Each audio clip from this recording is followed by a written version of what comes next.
That important conversation on the upcoming El Niño rains and the preparedness, and now the Greater Horn of Africa is finally emerging from 3 years of devastating drought with above average rainfall predicted for the forthcoming season.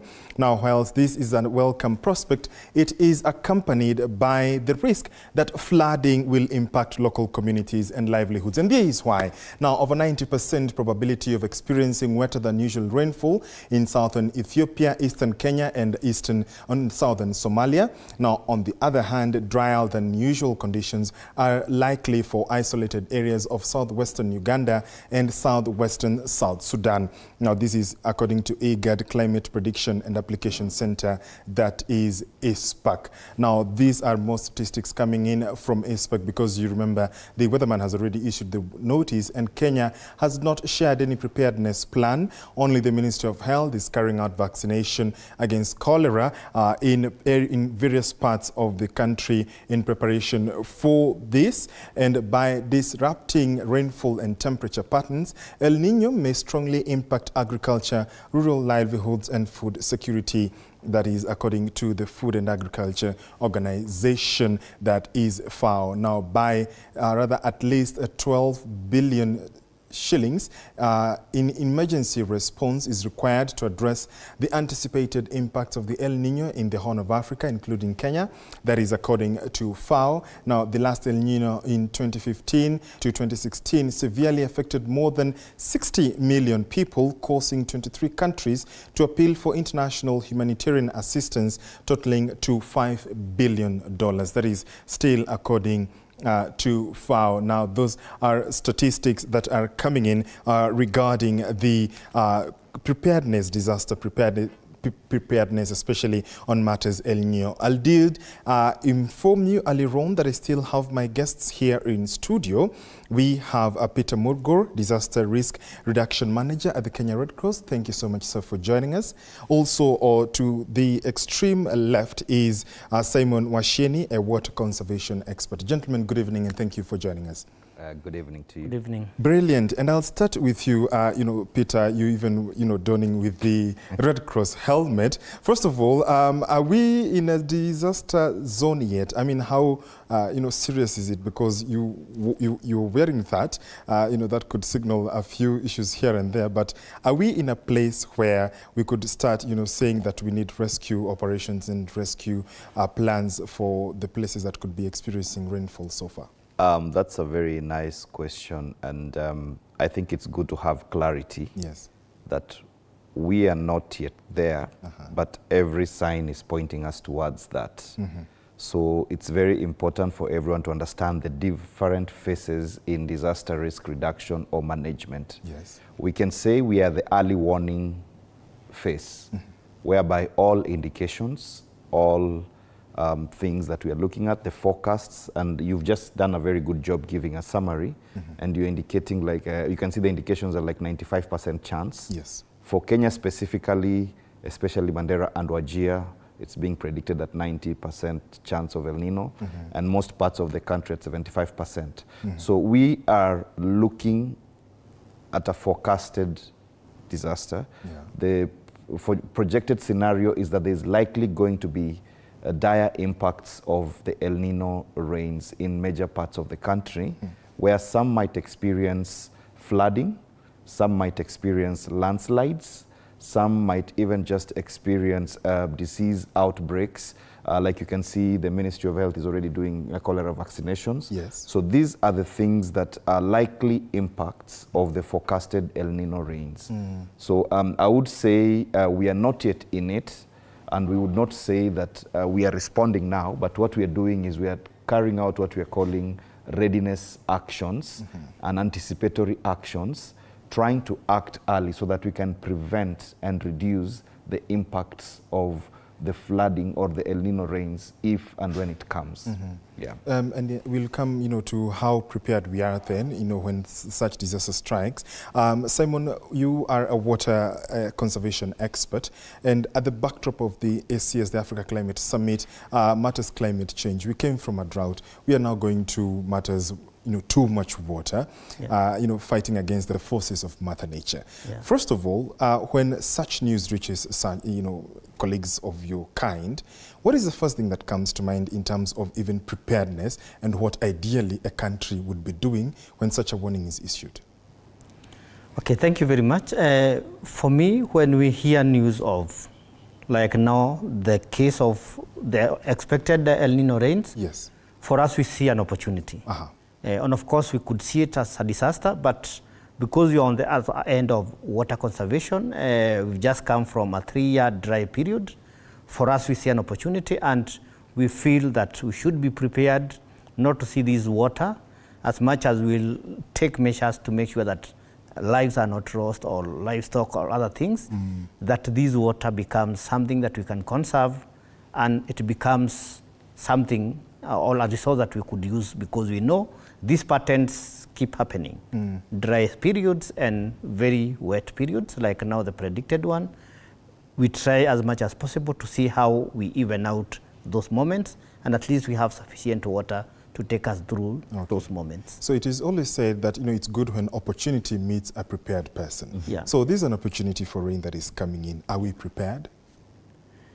Yeah, I would say we are not, but we work small scale with mostly small scale farmers. Yes. At some point, I feel farmers are becoming even more prepared than even the government. Okay. We've done quite a lot of water harvesting storages.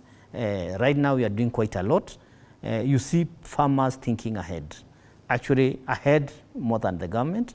So I think that's a good thing that people have now experienced and realized that we sort of have to find our own solutions. Talking about, to cut you short, finding our own solutions, someone watching would be like, okay, fine, I live with my family, we are, say, 5 people.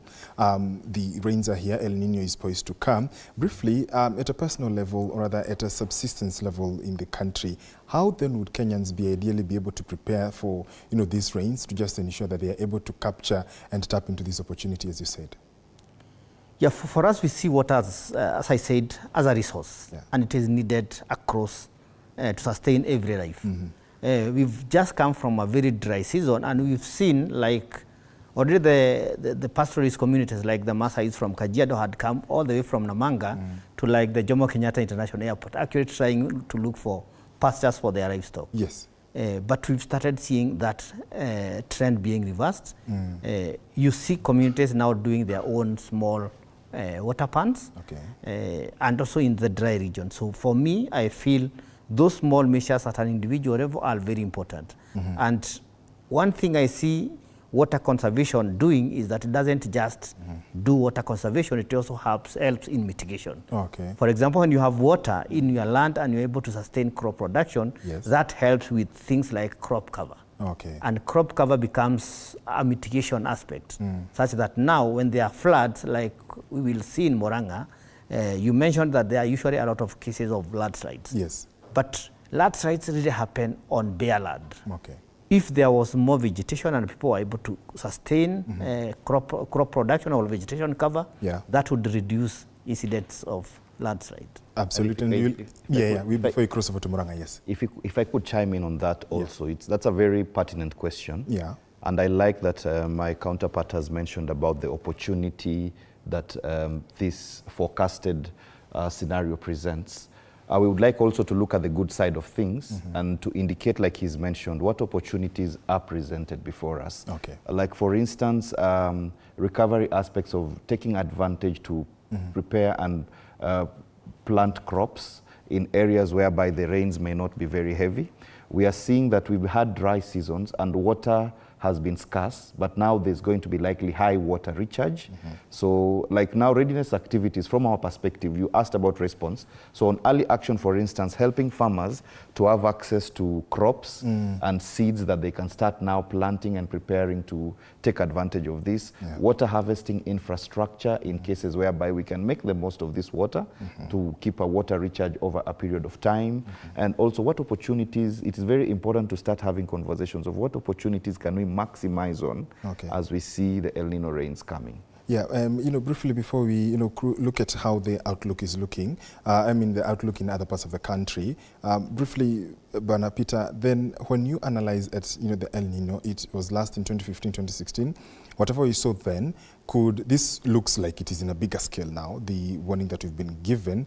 Ideally, how then would someone be able to identify and say, okay, fine, I need to fix this, I need to fix that, I need to be prepared for this, even especially in rural areas? Yeah, thank you. And actually, and something people need to understand about the forecasted El Nino that we are looking at this time. Yeah. We are looking at the ENSO model, and it's likely to be compounded by the IOD, Indian Oceanic Dipole. When both of them meet, it means it's going to amplify the El Nino. Yeah. And so if any one of you can recall the El Nino of 1998, that's likely going to be the impact that is being forecasted if it really gets to that threshold. Hold on to that thought, because I want us to cross over to Naivasha and listen to, general colleague Dennis Njiru, because it's an important forecast that you bring. Let's see how well prepared the people of Naivasha are. Dennis Njiru, over to you.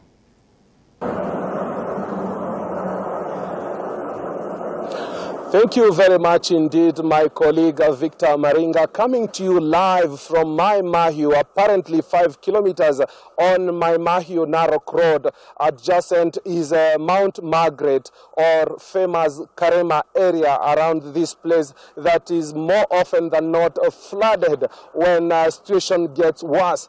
It is anticipated that we are going to be having El Nino here, and with me I have got the locals here, which most of them are sand harvesters around this place, and they are going to be giving insight about their past experience. Mzee, karibia hapa unieleze jina lako na mume experience mambo gani hapa siku za nyuma. Nakushikia. Kwa majina yangu naitwa Paul Karanja, ni mkaaji wa area hii.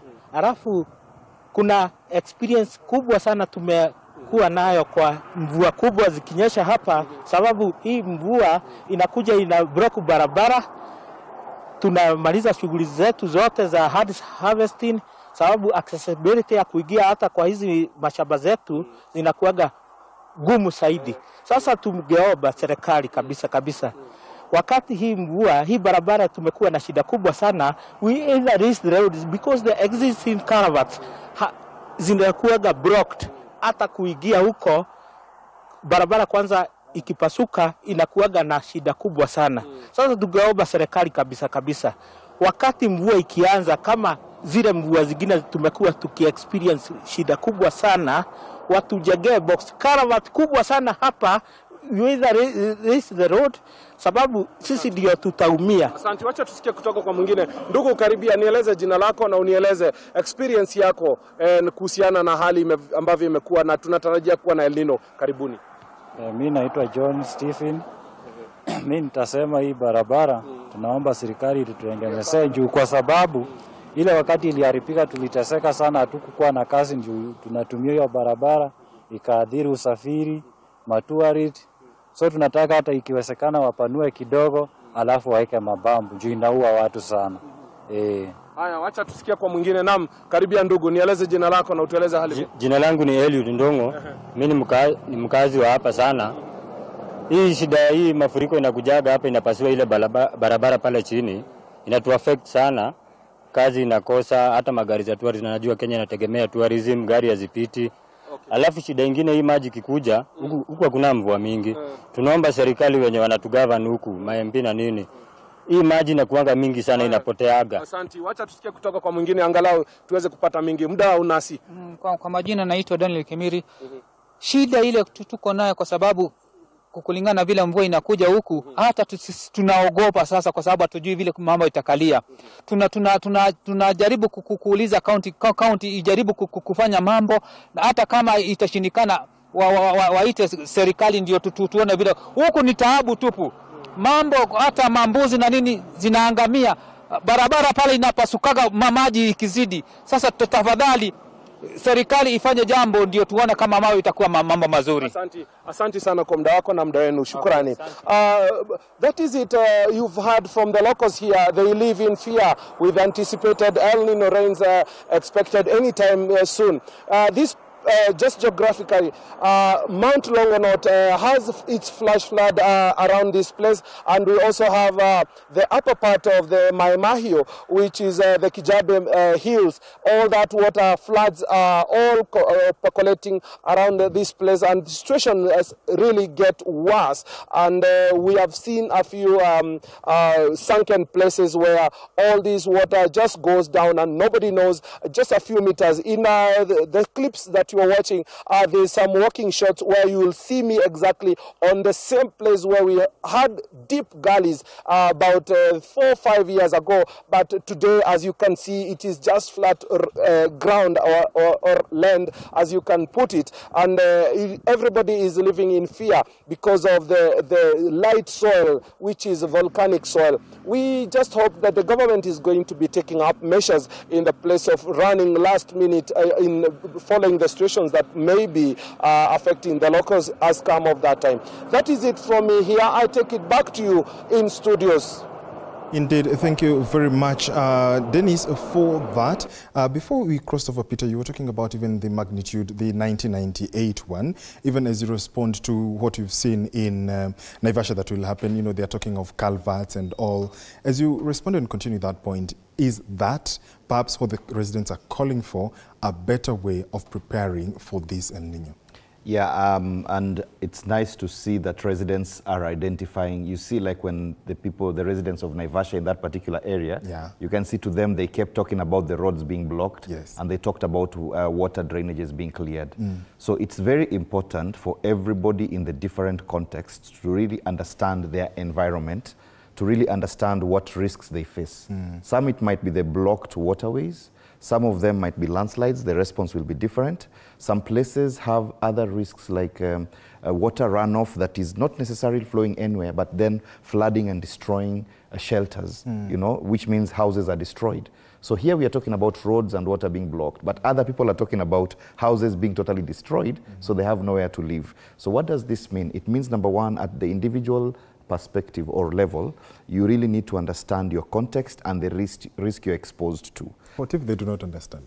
So now, and that's where now we are at, whereby institutions like Kenya Red Cross is engaging communities at different levels, including the Kenya Meteorological Department giving advisories, the Water Resources Authority, and the government. It's very important to say that whereas there might be nothing very spectacular or visible that might be seen in this level, we are aware that there's a lot of preparedness activities from the National Disaster Operations Center. For example, you had His Excellency the Deputy President Rigathi Gachagua speaking yesterday about convening a meeting whereby stakeholders are going to be able to take some actions. So I think it's very important for communities to heed and to just work with relative institutions. Like the Ministry of Agriculture, I know, is talking about crop production. He was just talking about water harvesting. And Kenya Red Cross, I know that we are trying to engage communities at the different levels to disseminate information. Media houses, for example, you're doing a very great job. I mean, this is the second time I'm back in studio in about 4 days to really try and disseminate this information. So I think it behooves the communities at different levels to just listen out, identify what are your communication channels, what are your information sharing channels, that you can be able to receive information about the risks that face you and the likely actions. Things like clearing drainages are what we are calling early actions. I mean, dikes, strengthening dikes, starting to understand evacuation routes, looking at the risks like electric wires that might be loose hanging, loose trees, weak trees that are likely to fall and present a hazard to people. You know, houses starting to think of resilient opportunities. Because, for example, if your area is prone to flooding, it just is wise for you to start thinking of an alternative area in this particular period of time. And is it even wise for you to move your belongings early or your valuable assets so that you reduce the impacts as and when flooding comes?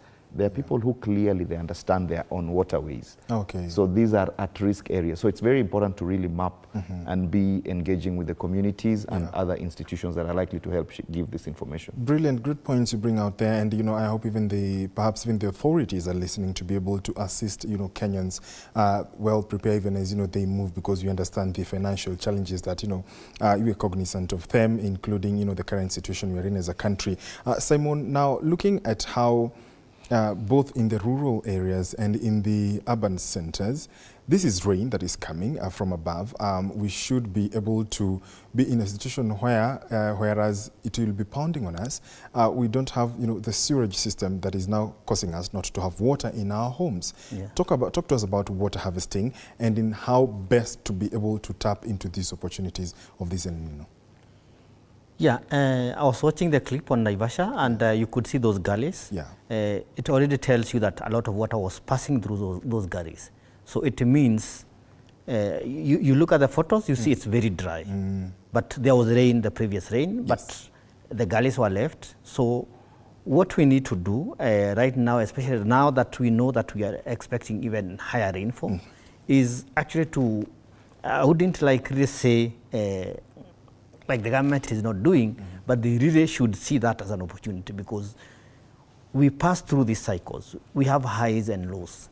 So we need long-term thinking which addresses these issues, because we have water, and then few weeks, few months after, we are really suffering. The community are suffering. So what we could really be thinking is not just short-term measures, but really to see, like the Mai Mahiu Narok Road. There are times where you really find that road totally blocked by silt that crosses over the road. Yeah. As much as they do the drainage and all the other things, water has to go to end up somewhere. Okay. So this water, we should not see it as nuisance. We should really do serious damming such that this water becomes something that we use when we have this too much water, which is now disturbing us. We are all worried that this water will come and we will all be disorganized. We need the drainage, we need culverts. Why don't we store that water? Because what we end up with is a situation where the country water runs all the way to the Indian Ocean. Then we are left with a very dry country, and actually the water just doesn't just flow alone. So when you talk about it flows with nutrients and all the important aspects of land. Briefly before you cross over to Murang'a, when you talk about water harvesting, are you talking about buying of tanks, building water pans, dams, or are you talking about? Yeah, you can do water conservation in very different ways. Brilliant. You can do it at a large scale. Large scale is government or county governments doing dams, like we've heard of Thwake dams, really large scale, like even... Precisely. Yeah. And I like you mentioned, county governments, because let me interject and take you, join our colleagues in Murang'a County. Victor Muyakane and Linda Alela are still in Murang'a County to be able to bring us more, rather to be able to engage with the citizens, to engage with the citizenry over there. Victor, earlier on, you did introduce us to your guests. My experts here in studio have talked about, disaster preparedness, a lot that needs to be done, at a personal level, at a policy level. What are the people of Murang'a saying? Are they preparing themselves? Are the leaders, engaging them in to be able to be well prepared for the El Nino? Over to you, Victor.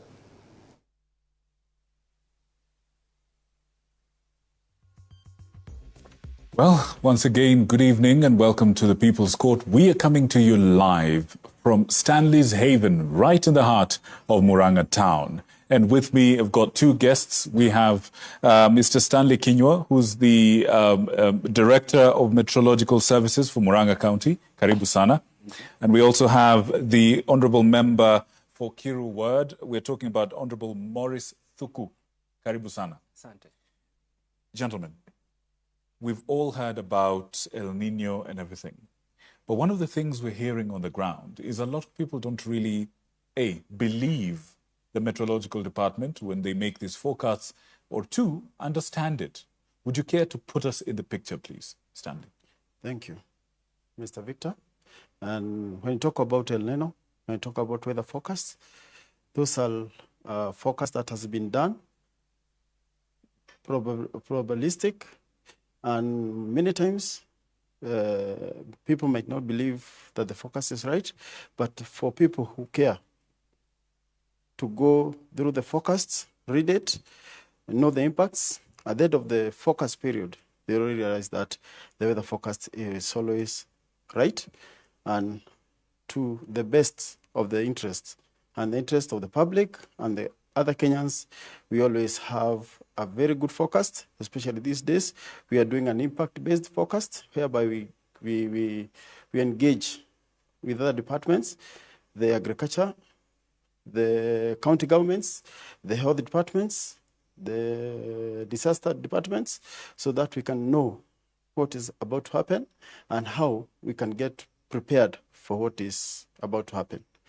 In your experience, you're part of the people we would call the early warning people. Yeah.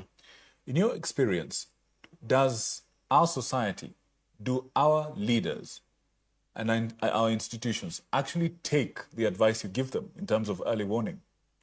In fact, these days, a lot of people will call you, a lot of departments will call you, a lot of TV stations will call you, a lot of media personalities will call you to ask you about the weather. People have come to realize that a weather forecast is a very important and a vital tool for this economy. Weather forecasts are generally for preparedness and planning. When you get prepared, you plan what you can do. And we are now receiving a lot of people who want to listen to us. A lot of people are calling our offices and telling us, hey guys, tell us what is about to happen. And you can even see the locals here. They want to know what is going to happen.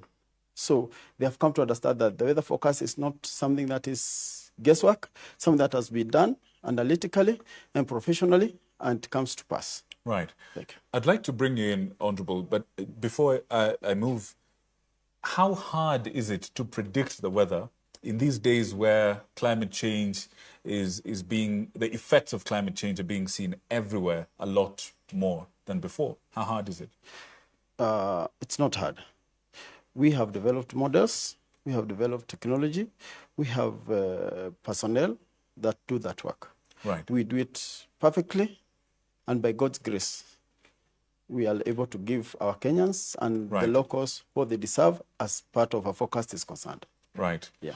And that's very encouraging because the uncertainty right now is also translating to our institutions and our ability to handle what is coming. Honorable Thuku, karibu sana. Thank you. You represent an area of this great county and great country that has suffered from the impact of climate change and has suffered from the impact of natural disasters. Tell us a little bit about what you've seen historically. Thank you, Victor. Again, my name is Maurice Thuku. I represent the people of Kiru Ward in Mathioya sub-county. I'm a member of County Assembly. I think our culture, we are more religious than scientific. And historically, I want to challenge the Department of Meteorological. Sometimes they predict something is about to happen, and maybe along the way it changes. So historically, people are yet to follow consistently of the predictions done by the Department of Weather. However, it's very important for us to be prepared, the disaster ahead, because you lose nothing to get prepared. And it's high time, especially from where I come from. My ward is in the highlands. We've had a bad experience with landslides in 2018. One of my neighboring ward had a very serious drift of the land. So therefore, I think this conversation needs to be louder. We need to increase the awareness. We need to get to the bottom line of this and make our people get prepared of the likelihood of El Nino that is about to come. The Met Department has predicted El Nino is coming. Yeah. With a high degree of probability. I understand over 90%. More than 80%. Are your people ready? From the county government point of view, I may say we've put some measures in place towards preparing as a county in case of such tragedies that are likely to come from El Nino. And some of the measures that we have put in place is one, previously we did not have what we call an emergency fund policy, whereby in case there's a tragedy somewhere, a lot of process needed to be followed for such people to be helped. Currently, we are resuming from a recess on 26th, that is next week. The first agenda of the Assembly is to table that bill that we're calling Emergency Fund Bill. We are creating a fund whereby it's supposed to cater for such occurrences. How the fund is going to help our people is, in case, let's say, we have a landslide somewhere, we do not have to go to the COB, Treasury, get cleared and all that for such people to be helped. Right. We'll have a fund already in place, so the money will be readily available and we are likely to help our people on time. Number two, we have created what we call the youth service in Murang'a. We finished the recruitment a week ago, and one of the main areas... The MYS. Yes, Murang'a Youth Service. Right. One of the major roles the youths are going to take is on public works. Remember, some of the floodings that happen is because of the clogging of our drainage, the bush clearing and all that. May I say, some of the tasks that they are supposed to handle is also related to what we are likely to happen with El Nino. I see. Yes.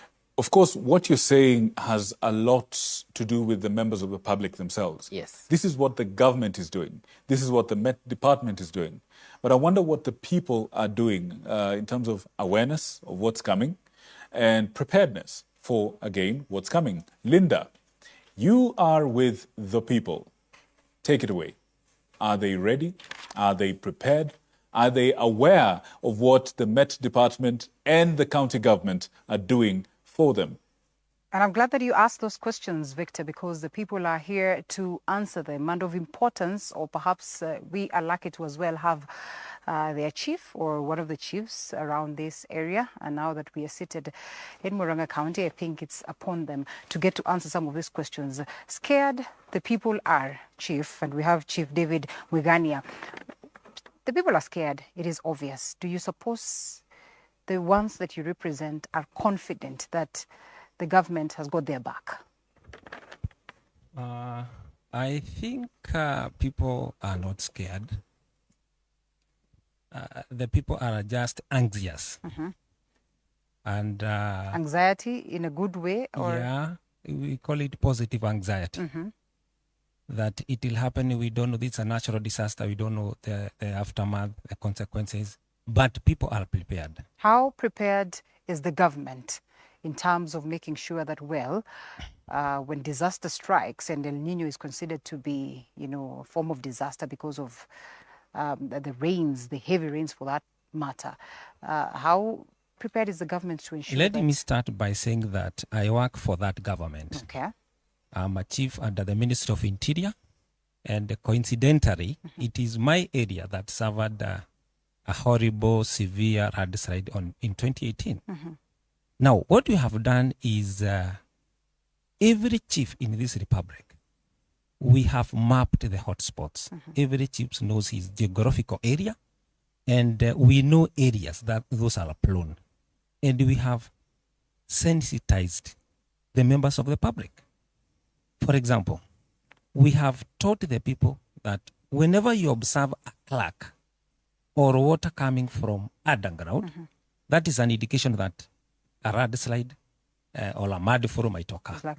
We have also cautioned people against growing trees near their houses because maybe they might fall and maybe bring an accident. So what I can say is, as a government representative on the ground, we know where it might occur. We have taught the people. And I also want to mention that we have a department, the Special Programs Department, and it is a multi-sectoral. You know, when people are affected by landslide, then it means students will also be affected who are going school-going children. Yeah. These people need medical care, maybe if they are displaced. So we have taught the people, and anytime they observe these signs, we know where to relocate them. Well, the fear, Chief, then would be whether they believe in all this that the government has said to make sure that they are protected. Because today I spoke to one of them, Shege, during our 7 p.m. bulletin. And Shege says the only thing that they have done is that they know they are in a prone area and therefore they have decided to move to a different space. They are not aware of what government is doing. And I'm glad that we have some of the members that you represent here. One of them who has a microphone anaweza kuzungumza na Chief. Je, mko na imani ya kwamba serikali inafanya kitu kuhusiana na masuala ya kuhakikisha kwamba hamna matatizo wakati ambapo mvua itanyesha kwa wingi? Ndio, utasimama, naomba usimame ili tuku. Ndio. Nafikiri tuko na imani kulingana na yaga kama hilo lilitokea mwaka wa 2018 tukawa na blood crack sehemu nyingine hapo chini, na sehemu hiyo ambayo chief na area ya chief hapo kukawa na msukumano wa ardhi na tukaona serikali iliingilia na tukapata usaidizi kama hiyo wa polytechnic, ambapo watu walichukuliwa na walipelekwa wakiwa maboma zingine zimebebwa, hawakuwa na manguo, hawakuwa na hata vyombo vyovyote vitada, ng'ombe zilikufia huko ubwa paka ipanya, na wakati walipopelekwa pale walitunzwa, walipata ulinzi, nguo, watoto wakapelekwa shule, tukaona mambo yakiwa sawa sawa. Lakini kwa wakati huu tunasimama na kusema ni vizuri hivyo mmeamua kutuelekesha kwa TV47 na radio, kwa sababu tutapata kusikika, na kama pia kuna watu ambao wanatutarajia kutuletea mema na kuwa na sisi karibu kutusaidia wakati kama huo ukifika, watasikia shida zetu na wajue sehemu kama hizo zetu kuna shida kama hizo huja hasa wakati kama huu wa El Nino. Asante. Na mzee Julius Waweru nimemsikia pale akizungumzia ni mwaka gani, labda atapatiwa microphone na yeye atueleze akiangalia kuhusiana na labda wakati ambapo tulikuwa hatuna serikali ya county imekuja, matatizo haya sio mara ya kwanza watu wa Gitugi wanayaona. Mzee, unafikiria ni nini ambacho serikali inahitajika kufanya ili tupate suluhisho la kabisa? Kwa sababu tukisema kwamba saa hii watakwenda wasaidiwe, watunzwe vizuri, tena warudi, wakati mwingine kunanyesha tena vile vile, itakuwaje? Labda mimi lakini ujue mimi mzee sana. Niko na okay. Nasikika? Mimi I think we have not done enough. Even the government has not done enough to caution people what to do when the rains come. We have two areas of concern concerning the El Nino coming. One area is this area called Muranga area, Muranga Town, and Kaberwa area. That's a flat area. Such areas, people need to be cautioned to move or to be ready, or the government to take care of those people so that when the rain starts, they may be able to move from those prone areas where the floods are likely to come. That is one thing.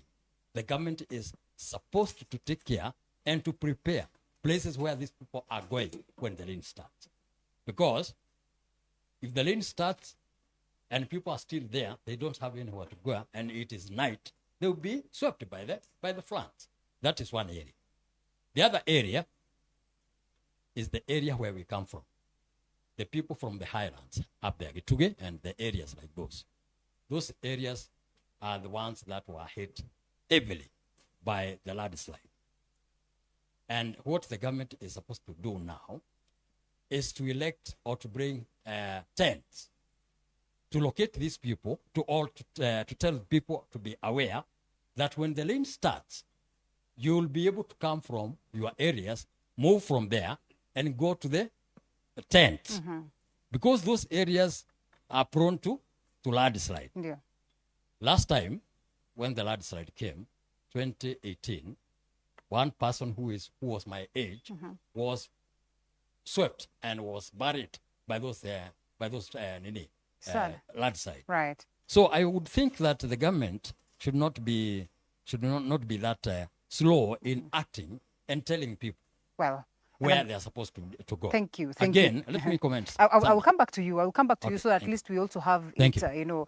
balanced. Briefly, before we go back to you, Victor, allow me to speak to the lady in the midst, because it's important that we also get to hear mama wanasema nini, akina mama ambao ndio wanajenga jamii, ndio wanashikilia jamii pakubwa, sio? Kwa hiyo tutamsikiza Emily. Emily, naomba usimame kidogo alafu tuambie mmejiandaa vipi kama watu wa Murang'a kushughulikia masuala ya El Nino. Naomba upandishe juu. Serikali inaweza pandisha kidogo tena. Inaweza spot where the red site is coming, so that those people should take them somewhere. Yeah. Okay, asante sana. Let us go back to Victor Muyakani. Victor Muyakani on the other side, of course, we the guests and certainly those ones that represent the government, so that they can also tell us what do they make of the grievances that the people have this evening. Actually, just before we leave, Linda, I wonder if you could ask your audience if they actually trust the office of the Meteorological Department. I think that's a very, very important question. Do they? Mnaamini utabiri wa hali ya hewa? Hata kwa haraka tu labda waseme tu alafu. Okay, thank you. I'm Zakaria. Just like Mr. Morris has said, there's one mistrust about meteorological department to the society because of how they predict. Sometimes it changes. So you find people there, they talk of, unasikia mama anasema, hao sio Mungu. So they assume and they don't take it very seriously. Right. So there's that mistrust from the society on the predictions of weather. What will it take to perhaps get the people to trust the Meteorological Department, and of importance to trust the government? Victor. Oh, yes. Clearly, those are very, very big questions. Those are very, very pertinent questions. And real quick, before we shift back to George, I want our guests to answer. Mr. Stanley, yes. You're actually a namesake of this place, the Stanley's Haven in Murang'a. You have heard the people. Yeah. Some of them are somewhat skeptical about your department's predictions, and particularly the accuracy and usefulness of such predictions. What's your response? And as you do that, as you prepare an answer, Mheshimiwa, real quick, wananchi hawajasikia uzito wa serikali ya kaunti ya hapa kulingana na matatizo yao. Hawajapata usaidizi ambao wanahitaji. Naomba uta respond to that. It was a question that was raised by our DMs there. Please, with you first, real quick. Talking about the accuracy of the forecast we give, as I mentioned earlier, the accuracy of our forecast is more than 90% these days. And we urge the public, because we work for the government, we work for the people of Kenya. I urge them to listen to us. When they have questions, we have offices. Those who come from parts of Kagema, there is an office there. The County Meteorological Office here in Murang'a is always open. Come and inquire what is happening where you are. We shall have the starts of the rains from the 2nd to 3rd week of October, especially in Murang'a. We have people in the upper ground areas, the areas you're talking about that are prone to landslides. So is that clear? I think this should be clear. When do you predict the rains will start in Murang'a? From the 2nd week of October. 2nd week of October? Yeah. Around 11th, 12th, we shall have the rains. Those people who live up there, Getuge, Kanyinyaine, those areas of Kereine, we are prone to landslides. All right. Please follow us. Every day we shall be giving you updates. Those people who live in areas of Hidanga, the lower parts of Murang'a, don't think you are lucky. Because when the rains come, the waters will start to flow towards those regions, as the Mzee said. So those people will be prone to floods. So this time we are saying all government departments should come along with the meteorological department so that we can save our people. Right. Yeah. That's a good point. And Mheshimiwa, real quick, before we shift, some of the people here are saying they have not felt the government close to them. As their leader, what's your response to that, please? I agree. We are yet to do enough. And I want to take you back to how prepared we were during Corona period. because I was still a member of County Assembly, there was an executive order to the counties to channel much of their budgets to preparedness towards COVID-19.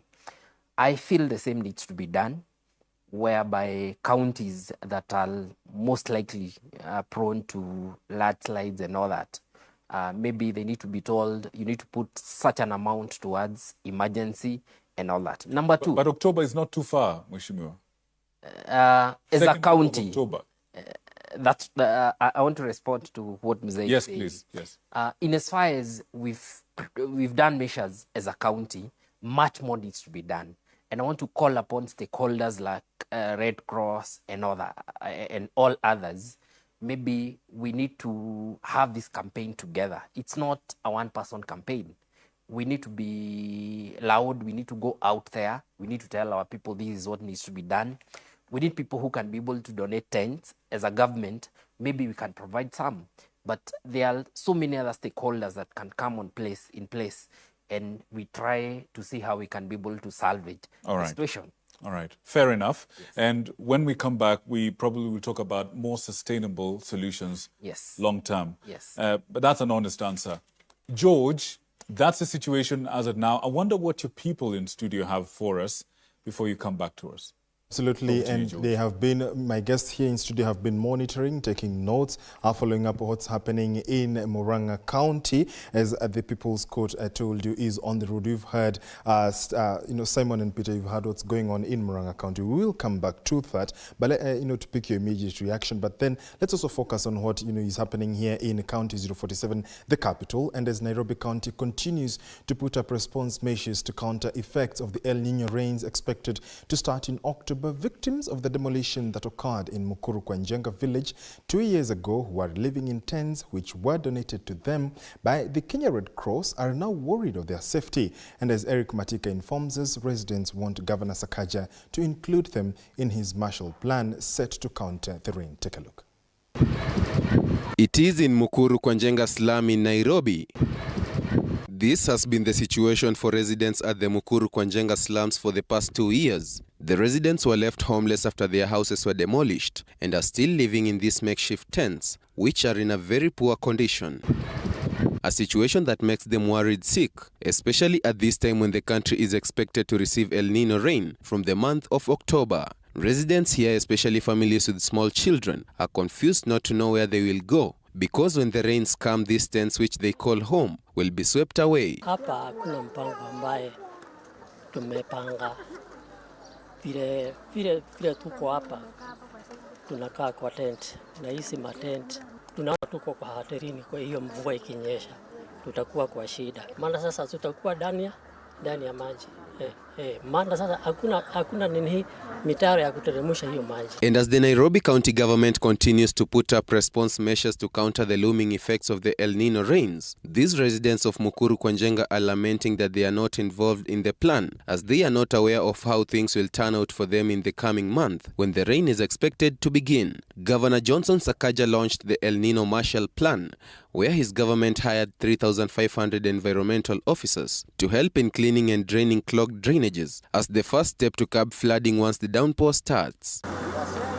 In addition, Sakaja said he has asked the directorate in the construction sector to map out unsafe building where residents will be evacuated before the flooding begins. And we will do what needs to be done to protect Nairobians objectively, without fear, without favor, and without victimization. Sisi tuko kwa matenti, tunaomba gavana wetu hata sisi atukumbuke na atuweke kwa mpango wake. Hapa itakuwa ngumu isipokuwa serikali ishukue hatua, ijue namna itashughulikia sisi. These residents, among many other living in slum areas of Nairobi, are prone to vector-borne and waterborne diseases. Watu kadhaa wamekufia hapa. Kipindupindu tena, kuna watoto walikufa hapa.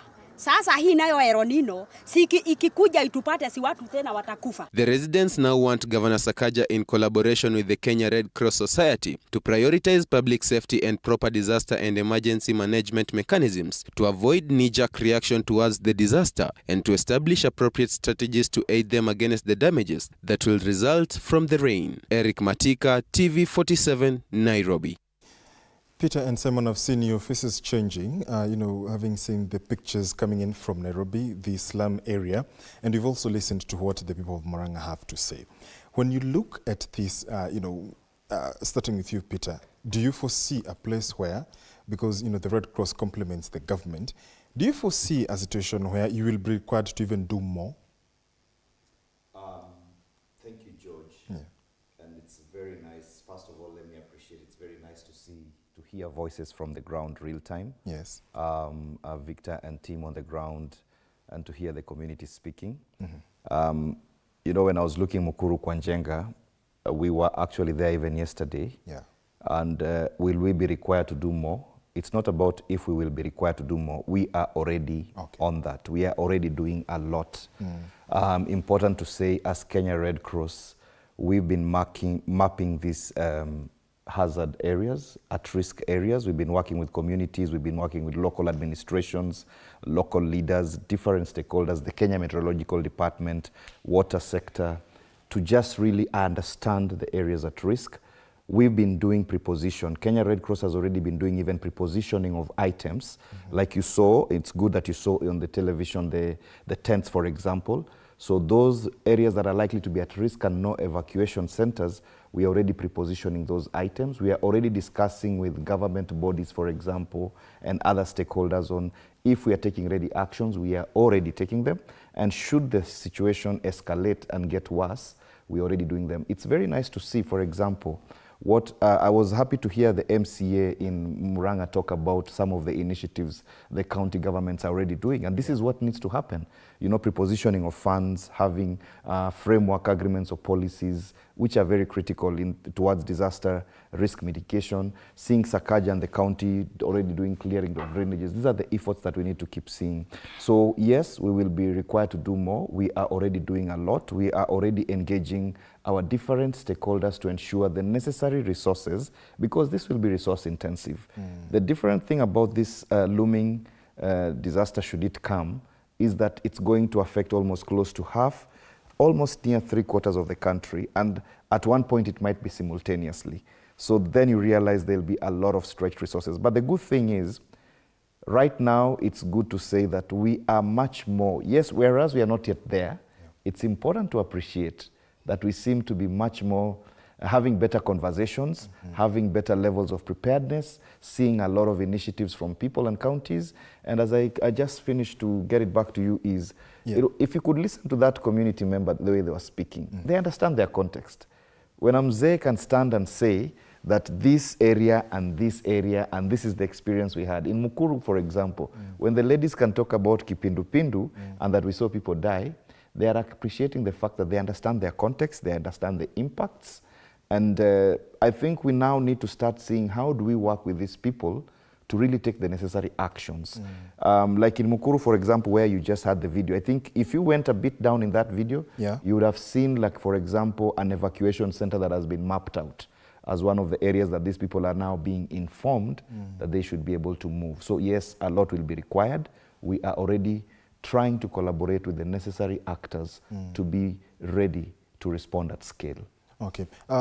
Simon, when you look at, even as you respond to what you've seen, first of all, responding to the preparedness in Murang'a County and also here in Nairobi County, do you think that we shall be able to harness this water? Yeah, I think we are not really ready to harness this water and harvest it. Actually, it is likely to come and probably even just cause more damage because we are not prepared. And I'm watching the news and also the Murang'a people talking.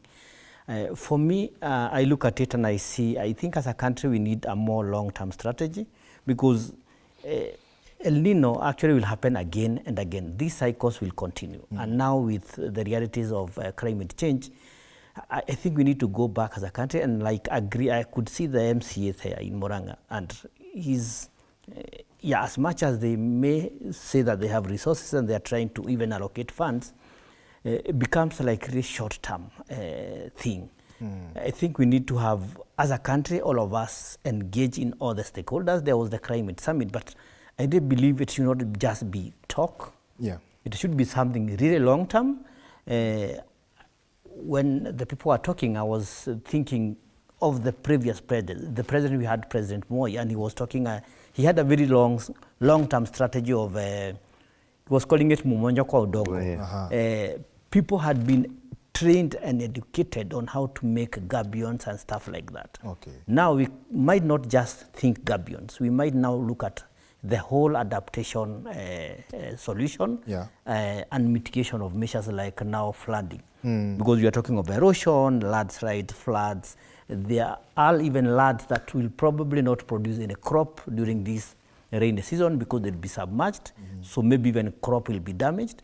So we need more long-term strategies that, for instance, probably from the national government down to the local counties, such that the MCA, like in Murang'a, if he's saying that they have a youth project or a program, and they're calling it a youth service, like these youth are not just unclogging the drainages. They're even doing much more. They are doing gabions. They are doing, there's so many water harvesting even techniques where we get this water before it floods and causes all this damage to the landside. The water is sort of goes into the ground. We need to have sustained, like now, these are very good opportunity for tree planting. The tree planting campaign, which was started last year, sort of have died. We are not hearing too much of talk about it. Because these things will help mitigate these effects. There are less floods where there are trees. There are less landslides where there is vegetation. But to sustain vegetation, what do you need to have? You need water all around this cycle, because this water will disappear, but then how do we sustain vegetation that will help us? Because like even in Nairobi, just thinking, what causes the culvert to clog? It is because of this loose soil that ends up blocking them. Important, pertinent place to take a break. When we come back, we still go back to Murang'a County and look at other places in the country, other counties, and also now we shall be looking forward to hear now the long-term plans as suggested by my guest here in studio. You're watching The People's Court on TV47. We're back in a few minutes.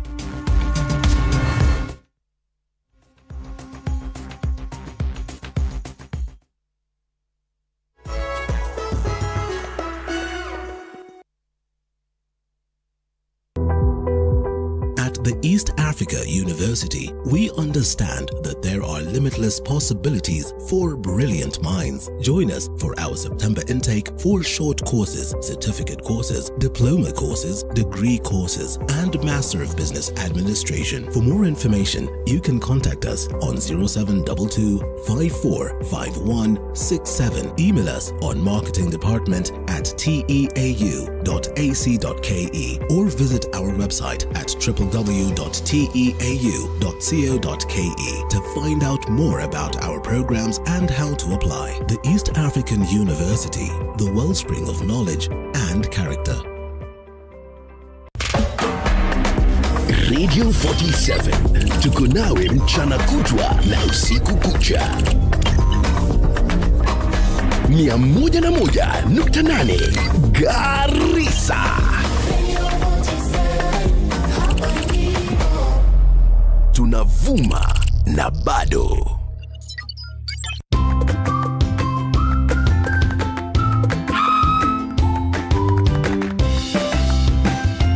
Let's clear pimples. Step 1. Acne's Creamy Wash is a foamy and gentle cleanser that removes sebum and dirt in the pores. Step 2. Acne Soothing Toner maintains skin pH. Step 3. Acne Sealing Gel quickly clears pimple-causing bacteria. Mentholatum Acnes clears, cares, and helps prevent pimples. Roto.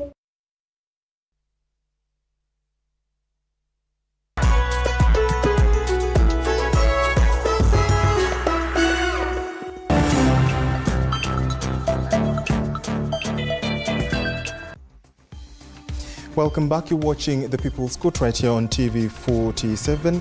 Ahmed says, good show. Thank you so much for your feedback. We'll continue to sample some of your feedback even as the show continues. Before I continue with my guests, Peter Murgoro and Simon Washeni, let's listen into what Governor Sang had to say, his plea to the government.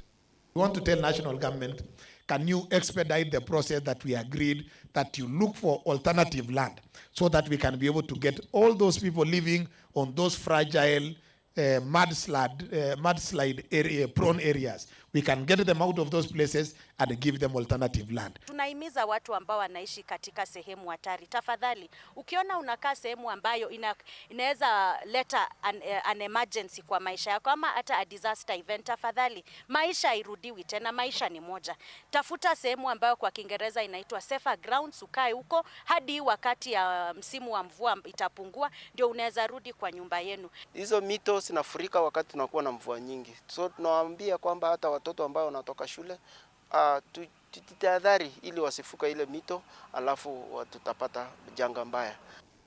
Indeed, interesting pleas and, pertinent, appeals made right there. Gentlemen, before we go back to Murang'a County, County 021, let me come to you, Peter. When you look at the appeal, as Red Cross, everyone is saying, look at your area, learn to move to a place, or rather, move to a place that is better. But what happens when, there is the wait and see, last minute rush? Kenyans, we are known for that. There is then the other aspect of financial challenges here and there, financial constraints. One might wonder then, where do I move?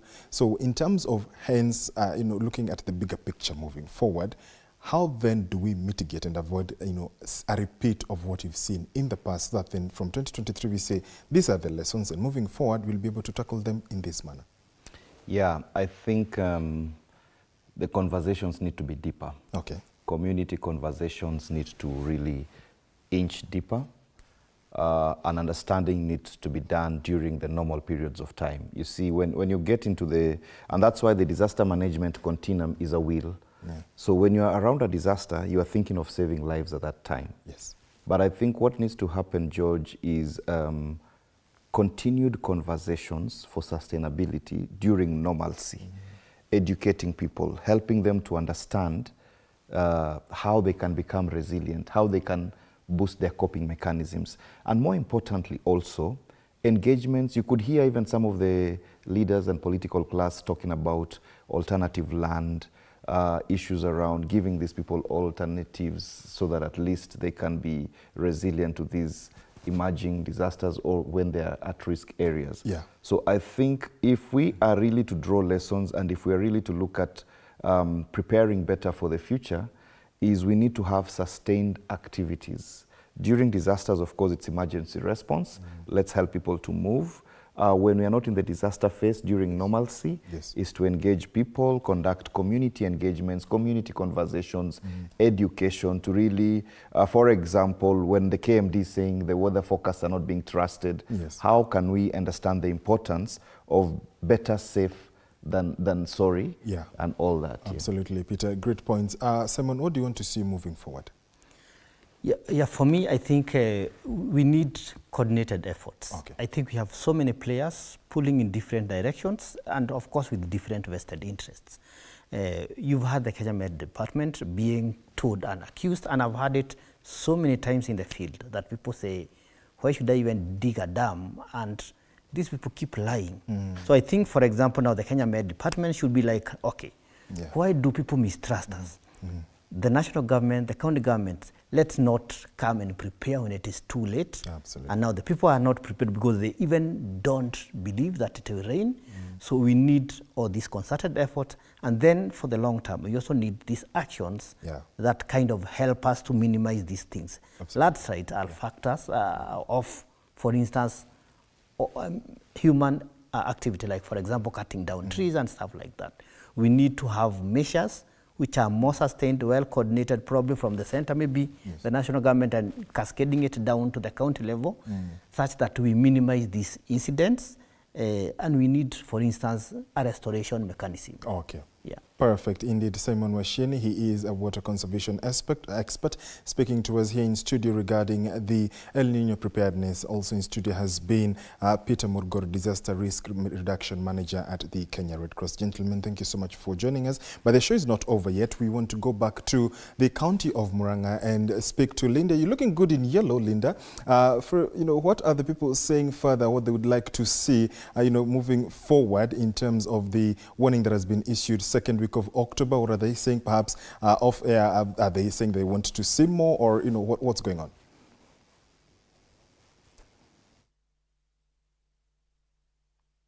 Well, thank you so much, George, for a job well done. We're still push the roll bowling, and we are, or the ball rolling, yes, it's a tongue twister. And so we're still standing at the Stanley's Haven right here in Murang'a County. I'll go straight to the audience and begin with you, Godfrey. And of course, I'll also come to some of you who have had an experience, with tough rains, mudslides, landslides, to perhaps, walk us through your experience briefly so we all understand and we get a clear picture of what this is all about. Godfrey, uko na maoni gani jioni ya leo? Thank you very much for allowing me to contribute to this conversation. This has happened before, so everybody should be alert. And as the conversation goes, I think about 80% of the population are aware that there is an El Nino coming. I will follow up with this question. The chief here said that there's plenty of sensitization going on. Do you suppose that this sensitization is all round to look at the question of security, to look at the question of, magonjwa, sicknesses that would occur because of, the difficult times that would come after El Nino? I mean, are you all set and ready to that level? I would say, as he has said, the sensitization has been done, but sometimes you get the population or some people are ignorant. And ignorance has no defense. As I have previously mentioned, such a sensitization could be done, and people are just watching to see what is being said to happen. In the course of that day, they are caught unawares. What I would say is that everybody should be aware. Even the meteorologists, even the executives, because the thing could happen to everyone. All right. You see, you might get aware that a landslide might happen. Yeah. And you are not aware that your house has cracks or the roofs are broken. Yeah. And you may be caught up in your house. So everybody should be aware that there's a disaster coming and measures should be taken. Aware is one, being involved in the process of making sure that measures are taken is another. What would you make of this? And do you suppose the masses are well aware and of importance, are involved in the process of making sure that we're all protected? You can stand or, yeah. Good evening. Yeah, my name is James Kamau. I think on issue of public awareness, this thing should be raised. Not many people are aware that that El Nino is coming. Okay, most people might know, but the effects and like you have said that we have on the aspect of health, the aspect of mudslides and all those. I think that the issue of raising the public awareness should be enhanced. Number two, we heard that the Deputy President, Rigathi Gachagua, said about convening a national committee to look into this issue. Can we have that one at the county level, where we have the people from the weather department, from the county assembly, and most of us, we listen to the people that we have elected. And usually, even on social media, we have followed those people. And not mostly the weather people, the people that we have elected. Right. Can we have that committee at the county level with all those people? And then I think we can get aware through them. All right. I know this goes back to the, the government and all that, but perhaps the gentleman here, right behind here, mmoja wenyu atuambie, mna imani na serikali za kaunti, je, zimeleta utofauti? Hapo awali nilimuuliza mzee, kulikuwa na serikali za kaunti ambazo zimekuja juzi. Hapo awali kulikuwa hatuna serikali za kaunti. Je, kuna utofauti kulingana na jinsi ambavyo tunajikinga kwa majanga makuu tu, sio kwa sababu ya mvua peke yake? Utasimama tafadhali? Okay. Sawa, iko sawa. Okay, my name is John Maina. I'd like to thank TV47 for the show, because we can Have the microphone up. because we can present our views on this issue of disasters. So we have a lot of disasters, especially during the rainy season. And this is something very recurrent. Even if it was not El Nino, there was short rains and long rains last year and the year after. So what do we take this matter? Do we take it seriously? As government or as residents, we say, the government should come here with a permanent solution. For example, if we have a good settlement, these people could be evacuated during the rainy season and then go back when the rain is gone.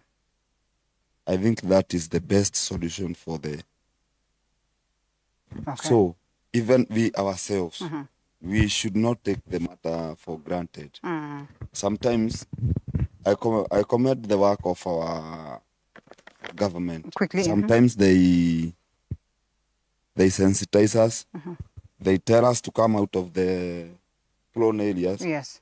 But we ourselves, sometimes we become reluctant. Who will look after my cows? Who will look after my crops? I think the government should come with a plan or on how we shall be dealing with this perception of I won't leave my property.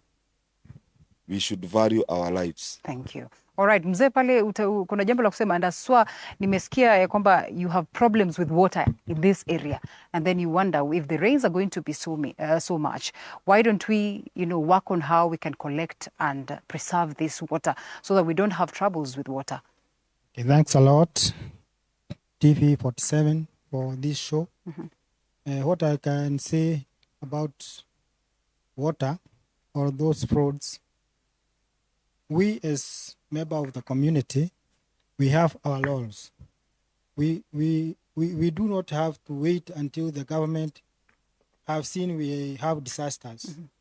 What we have to do is, whenever we notice a problem in our local areas, we report so that we can have a help from the government. Now, as our chief have said, we have been called for many times about balasas, and we are told about what we can do.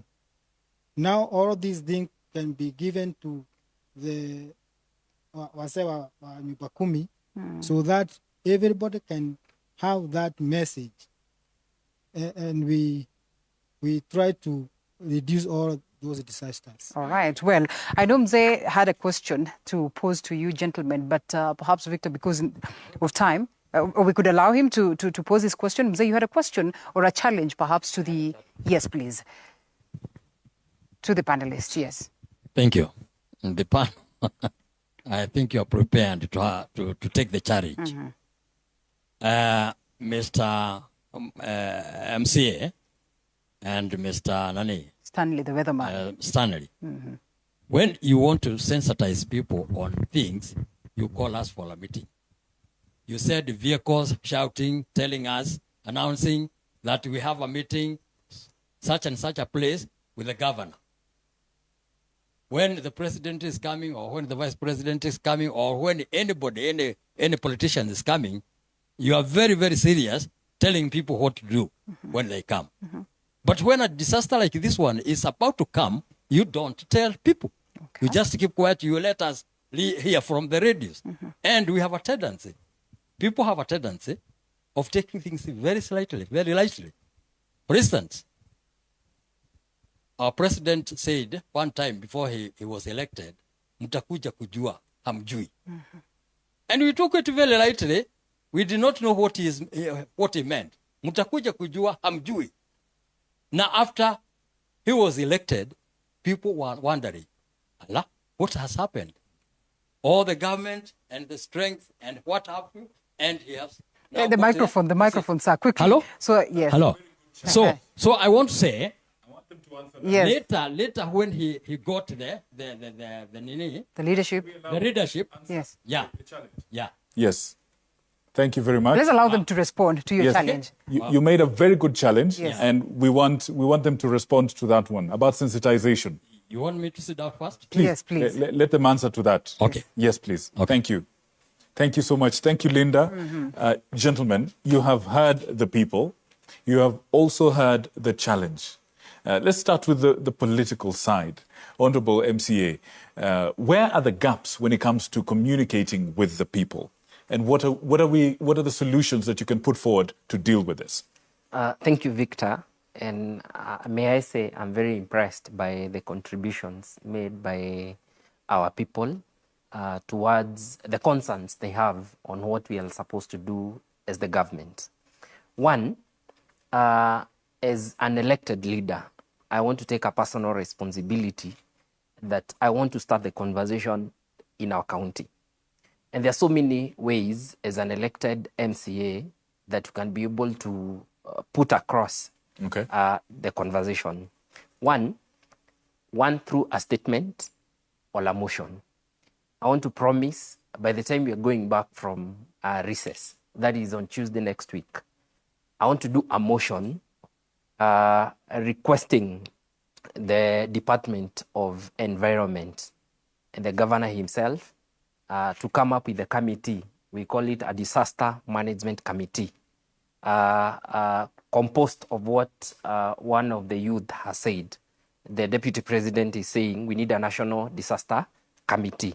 That would be one of the requests. Number two, and we shall hold him accountable for that. On 26th, that week of the 26th, yes, we shall send someone here to make sure that the promises that he's made will actually be done. That is one. True. The component of the motion, because this is where you start the conversation.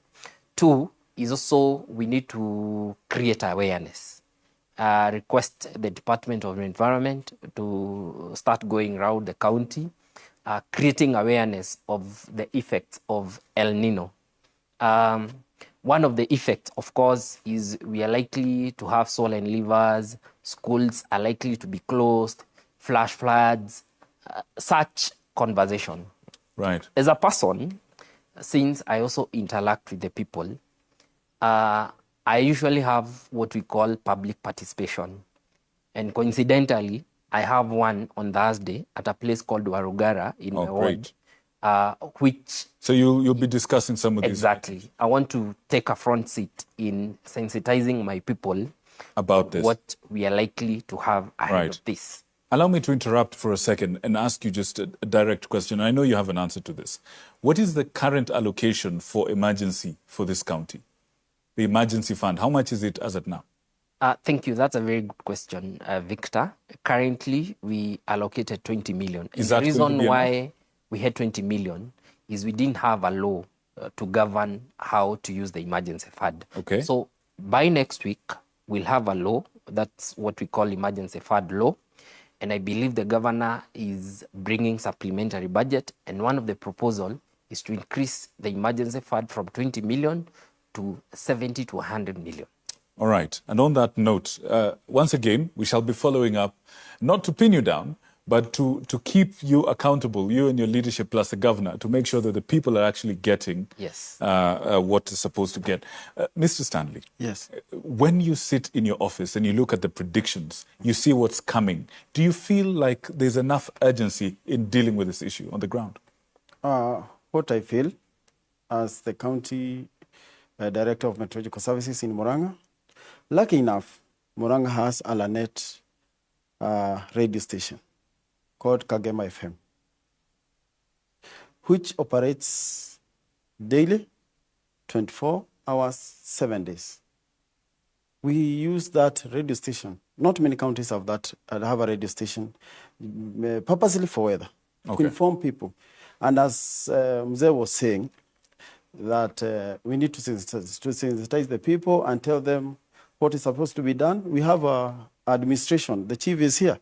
You have Nyumba Kumi. There is the communication system of the government. So in case we expect some landslides, we expect some swollen livers, we shall be informing them in good time, because when the chief knows, he has his nyumbakumis, he has his, there are churches around, you can even write maybe a note to every church and inform these people. Still, we will tell people, be tuning in to Kagema FM. All right. Because this is a station that is purposely for weather purposes. Okay. Especially in Murang'a County, especially now that you're expecting some emergencies to happen. Right. Yeah. I need you to, I'm afraid we're running out of time. Okay. But I want to give you an opportunity to speak to the people, not just the people of Murang'a here, but the people of the country. What do you wish to see happening with a lot more urgency? That is your camera. Speak to the people from your heart, as quick and brief as you can. Following the forecasts that we have had, we shall expect the rains, especially during this October, November, December period. What I'm telling our people, get yourself ready and inform others. There are old wazes who don't go to barazas, who don't listen to ladies. Tell them, this is not the time to walk at night. Tell your children, when you see 2 inches of water flowing, please don't cross. It can carry you up. We tell the people, you see fallen posts, electric posts, know that that's a hazard. Avoid. Because let us get ready, because the rains are coming. Thank you. Thank you for that. And real quick, Mheshimiwa, wait, there's something you said off camera. Yeah. The umbrella you need, tell us about that. Yeah. Quickly. We're telling people, you'd rather have an umbrella you don't need than need an umbrella you don't have. And on that note, Mheshimiwa, quick one. Give us one take to your people. There's your camera. One, Victor, may I respond to Mzee Waweru? Please, quickly as you can. Quickly as you can. We're out. That during campaigns, we normally do a lot of awareness and all that. Things are changing. For the first time, I think you saw a vehicle announcing about Kangata Care. People need to come out. And we are really and truly working towards being service-oriented than the other way. Number two is I want to assure people of Murang'a, as the county government, we will work hard. We are going to work to our best to ensure our people are safe. All the policies and registration that may be required, we are ready to support and pass so that our people are not in danger. Right. Good people, this is a very wide conversation. There's a lot to cover, and we've done the best that we can in the time that we have. There's a lot more conversations to be had. For example, is evacuation the only way that should be done for the people in these places? How do you deal with the bonds, the connection that people have with their ancestral land, with their property, and the disruption to life and education and health and all the other things? Those are so many other things that we'll be covering. But I assure you, at TV47, the home of Untold Stories, we'll be keeping tabs on this issue throughout this entire season. Linda, I wonder if you have any final thoughts before we kick it back to Nairobi. You know, to wrap it up, I think I will go with what the weatherman says, that you'd rather have an umbrella that you do not need than need an umbrella that you do not have. Powerful statement. And therefore, in as much as we say we do not trust the weatherman, I think it's important to prepare, Chief. You should be the last person to say something. Dakika nusu. I want to assure people that the government is ready and prepared. We have had other disasters. We had the COVID, we managed, we had the severe drought just a few months ago, and the government was able to contain. So let people have confidence with the measures put in place, and the government is ready to face it head on, should it come. Asante sana. Special thanks to Modhoni, Emily, Zakaria, David, Julius Waweru, Joel, Kaviru, Francis, Eliud, Simon, Godfrey, Wilson, na wengine wote. Thank you so much. Special thanks to Stanley's Haven for hosting us tonight and the entire Murang'a County